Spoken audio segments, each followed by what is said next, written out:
नमस्कार। बोल आजाद न्यूज में हम आपका स्वागत करते हैं। आइए देखते हैं आज के प्रमुख समाचार। चिखलीतून एक मोठी बातमी समोर येतेय। मुख्यमंत्री देवेंद्र फडणवीस यांचे खासगी सचिव विद्याधर महाले आता काँग्रेसच्या रडारवर आले आहेत। महालेंच्या निलंबनासाठी काँग्रेसच्या महिला पदाधिकारी प्रचंड आक्रमक झाल्या असून त्यांनी थेट आंदोलनाचा इशारा दिलाय। चिखलीच्या राजकारणात सध्या मोठी खळबळ उडालीय। निमित्त ठरलाय ते म्हणजे मुख्यमंत्री देवेंद्र फडणवीस यांचे खासगी सचिव विद्याधर महाले।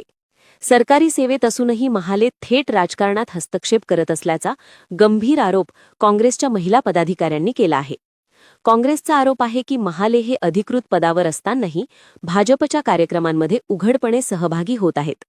यामुळे प्रशासनाची निष्पक्षता धोक्यात आली असून सरकारी यंत्रणेचा वापर पक्षीय कामासाठी होत असल्याचा संताप महिला पदाधिकाऱ्यांनी व्यक्त केलाय। केवळ राजकारणच नाही तर सामान्य नागरिकांना धमकावणे, कामे मुद्दाम खोळंबून ठेवणे आणि राजकीय सूडबुद्धीने त्रास देणे असे खळबळजनक आरोपही महालेंवर करण्यात आले आहेत। सरकारी अधिकाऱ्याची ही वागणूक लोकशाहीसाठी घातक आहे असा सूर आता चिखलीत उमटतोय।